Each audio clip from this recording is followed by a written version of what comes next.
Today we're going to make optical illusions and practice several different methods. The first one, all you have to do is draw lines to a dot. You don't want lines that go through the dot, but you want them to go to the dot. And you want to have an even number. So I chose 10, so that way there was a good enough amount of numbers before I started coloring it in. So we're going to speed it up here so you can watch how we color it in real fast too. Next, I put X's in every other spot to make sure that I don't have any right next to each other. So I do X, skip, X, skip. Then I color where those X's are. So I pick my colored pencil, doesn't matter what color, or you could do this with regular pencil, and I'm going to color in each spot that has an X. I try and erase the X before I go over it because otherwise you'll see the X. And then I color in that entire spot.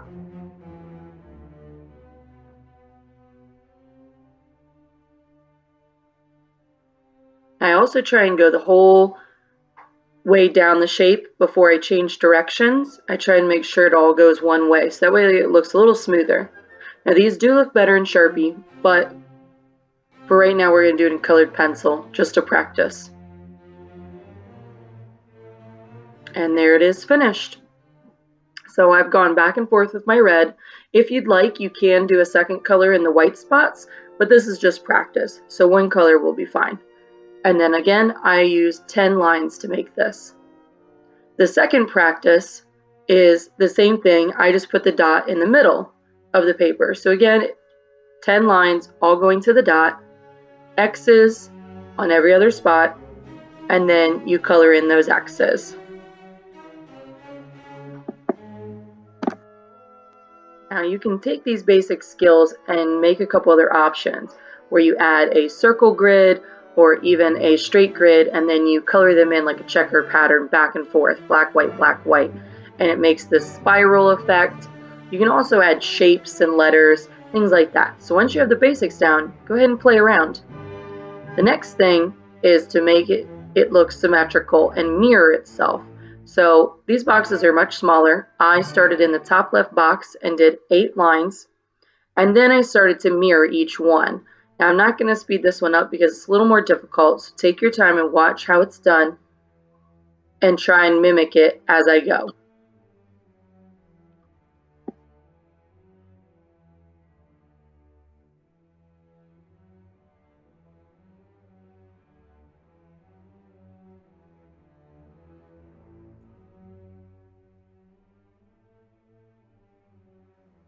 Alright, so I have each of my lines done, all 8. I put my X's in every other spot, and now I'm going to start to mirror the lines that touch on one of the lines on the inside.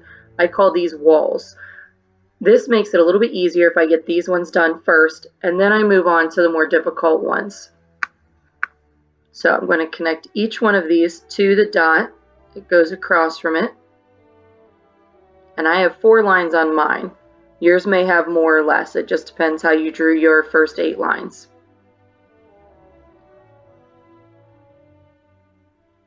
Then I'm going to start to eyeball where each of the other lines are. So I have some that go to corners, I have some that are close to a corner, and I try and figure out how far away they are from each corner. It makes it a little bit easier to judge these if I judge them based on where they are in the square. And I put a little dot, and then I draw that dot to the other dot, connecting them up. So I'm basically making my own dot to dot for each square.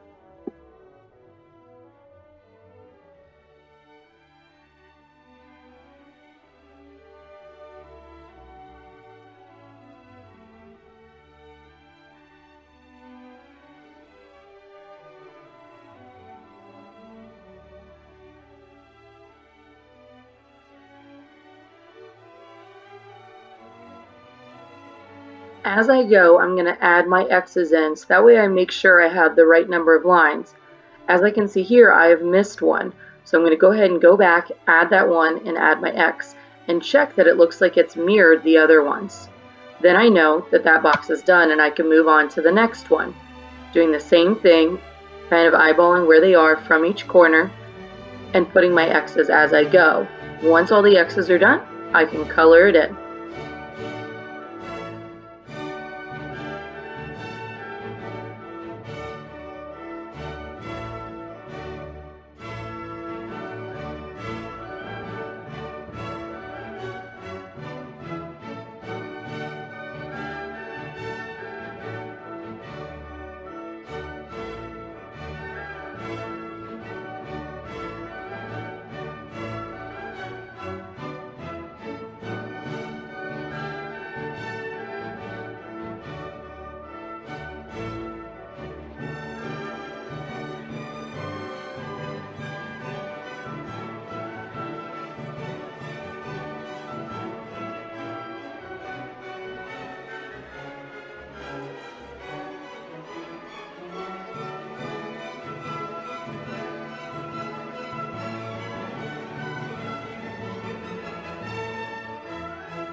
So here is my last line, and I put my X, and then I can go in and color it in now.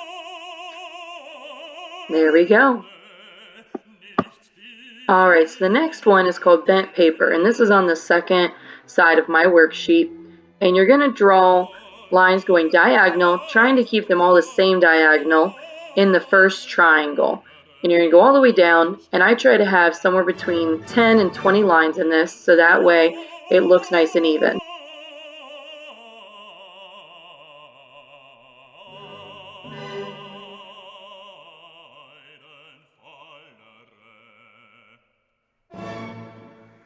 Once I finish the first side, then I take my ruler and I make it go the opposite way. So since the first triangle area went down, this one is going to go up in the opposite direction for the diagonal. And I connect it with the lines that I made in the first triangle, all the way down to the bottom.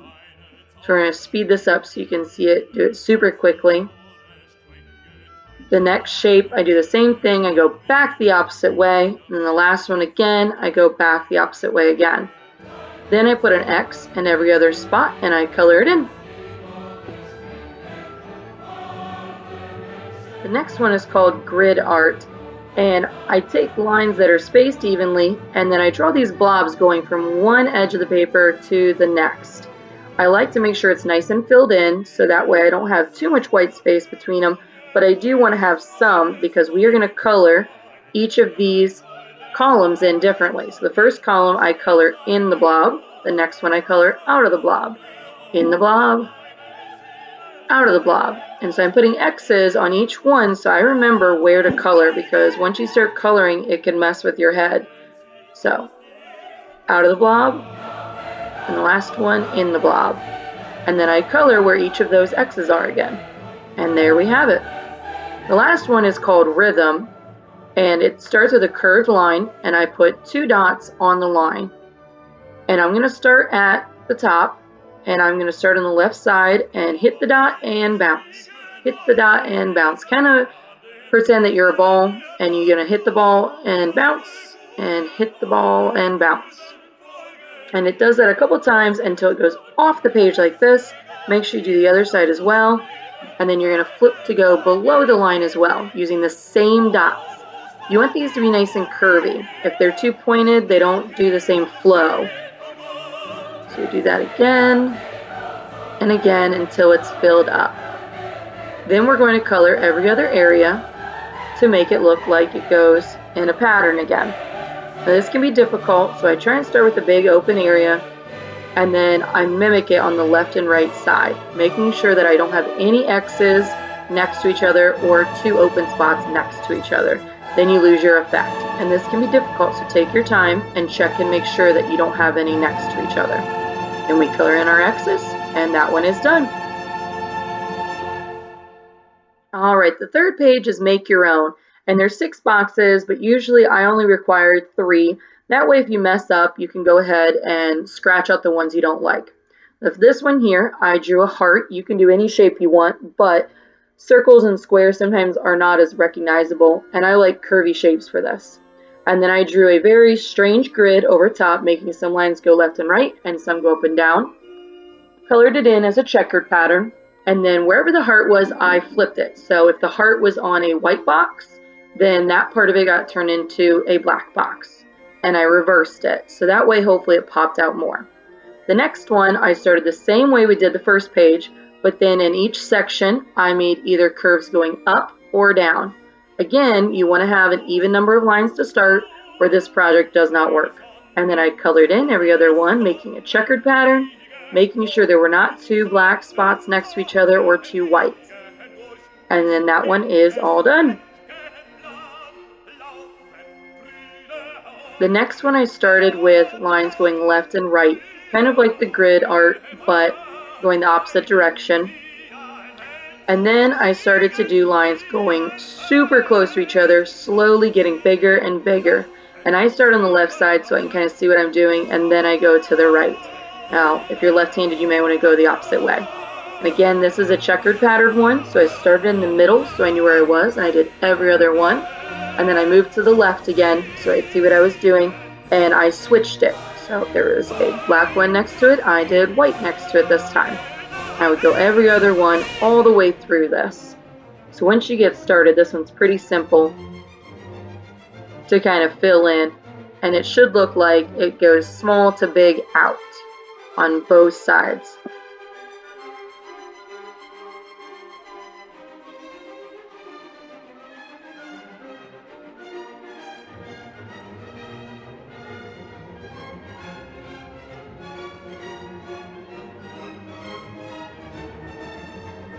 And I touch up any little areas, and it is done.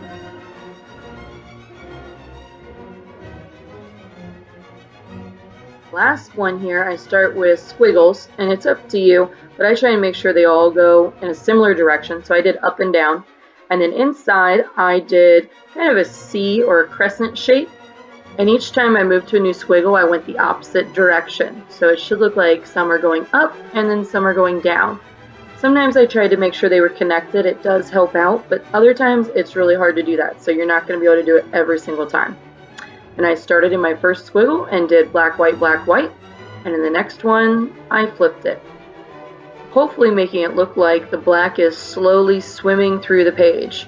Now, you're not going to always have them connect up. Like I said, it's not always possible because the way we did our squiggles in the beginning, sometimes it works, sometimes it doesn't. We'll speed it up here and you can see the final product. And this is our last Make It On Your Own. Check out things on the internet and see if you can figure out how they made some of their op art.